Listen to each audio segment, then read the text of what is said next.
Hey everybody, thought it would be fun to talk a little bit about how the Purkeys became punk rockers. Anyway, John posted a little bit of a video today that I was actually thinking about doing something about anyway, and that is kind of what led us into the whole punk rock underground music scene in the early 80s. As John stated, we started out, we lived in Placerville, California, really up until actually the late 70s when we moved to Tacoma. Our parents pretty much didn't have us do any popular music at all in our house. I don't know if they were really uh, religious or anything, but I guess for whatever reason they just thought it wasn't, a good thing. Anyway, as John stated, probably about 77, 78, we started getting into hard rock. Me and my friend Bill Roper, who also was in ATG, the first punk band that we were in, along with my friend George Reber. Me, Bill, and George used to really get into music, and a lot of the music we brought home, John started getting into, and he started getting his own music. As John said, we got into harder and harder rock. So, kind of the progression was from just basic hard rock, and we got into Ted Nugent, and we got into like the more and more kind of scary music, so we got into like Alice Cooper. And then I think my memory is the first bands we got where we were kind of getting that feel of like, hey, we're not in the mainstream anymore. We're like AC/DC, believe it or not. People would be like, oh, you're gay because you like AC/DC. And we were like, what? They're good hard rock. But we didn't, at the time, not that many people liked AC/DC. They thought they were kind of, I don't know, not tuneful enough or too straightforward or too heavy. I don't know what it was. Of course, we got into Black Sabbath. And then, as John mentioned, Iron Maiden. I remembered finding Iron Maiden at Tower Records, so I don't really know which, time is weird. It's hard to remember which story is the reality. He might have found it first. I might have found it first. Whatever, we got that first Iron Maiden. We really loved that.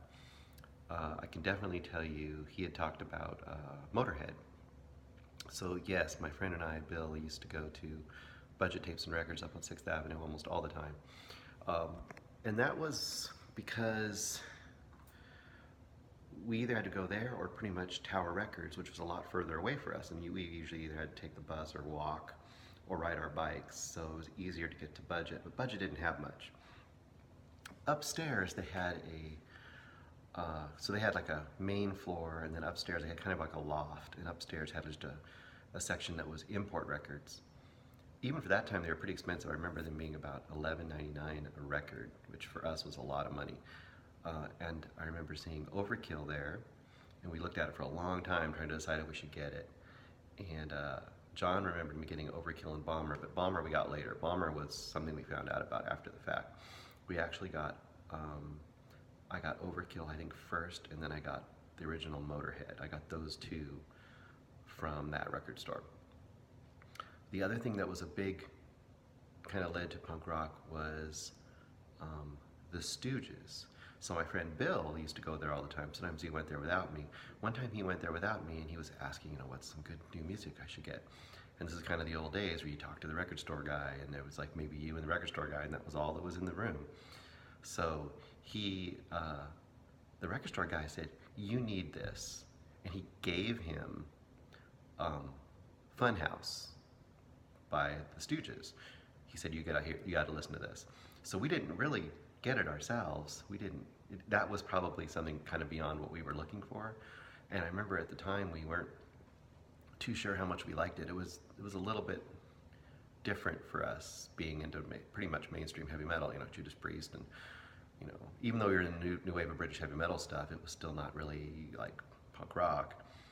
Anyway, Funhouse had really hard saxophone. If you ever heard that record, it has a lot of saxophone, especially I think if I remember correctly, on side 2, but it was cranked more to one side than the other. So I remember us turning it all to one side, so we just got the rocking side, not the saxophone side. Of course, I love the saxophone part of it, but at the time, that was kind of a deal. So then the main thing that got us into punk rock. So we were really into heavy metal. We were doing all this stuff all the time. We were harder and heavier the bit we get. We were into Venom. We started getting into all that kind of stuff. We used to be in art class, because art class was an easy class for us, of course. And in art class, um, we started doing silk screening and silk screening our own t-shirts. And I think John even posted pictures of us with our own, we made our own Motorhead t-shirts, made our own Venom t-shirts. I'm trying to think what other metal t-shirts we might have made. Saxon, I think we made a Saxon t-shirt there. So anyway, we were there in art class, and we used to bring in our little cassette player and actually play music in the class. I don't know how that happened, but I used to have that happen pretty often somehow in junior high school and high school. I found a way for them to let us bring our music in and play it while we were in class. Don't understand how that worked, but it did somehow. Anyway, we used to sit in our art class and work on our t-shirt designs or whatever we were making. Actually, we made big posters too. Like I made big posters of like Tigers of Pantang and a big poster of, what was another one? I can't remember. There was like 2 or 3 big posters we made of like metal stuff. Anyway, this guy that sat with us, and God, I can't think of his name. I want to say Greg or Jeff. I can't think of the guy's name. He was like officially like the first punk rocker we met. He had Thrasher magazine, and he had his tapes, and he eventually played a couple tapes for us, and this was our gateway. We started listening to these tapes, and that's what led us to starting to get punk rock. I remember definitely what was on the first tapes were Black Flag. In fact, one of the first things I ever bought was the Black Flag he had on his tape, which was this one. And that was Black Flag, Jealous Again, Before Henry. An amazing, this is an amazing EP, very short. I mean, I want to say this whole EP is like maybe 6 minutes or something, 8 minutes, SST Records. And I bought this, I think the first punk rock records I bought, this was one of them. One of the other ones I bought that was also on this tape was Circle Jerks, Group Sex. And if you look close, look how much it cost me when I bought it. It was used for $1.99. Also very short. This whole album, if I remember correctly, clocks in at about 16 minutes and is great.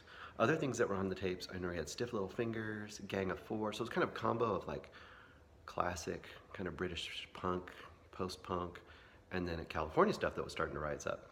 So we had Stiff Little Fingers, we had Gang of Four, Killing Joke, the very first Killing Joke, which if you've never heard it, is amazing.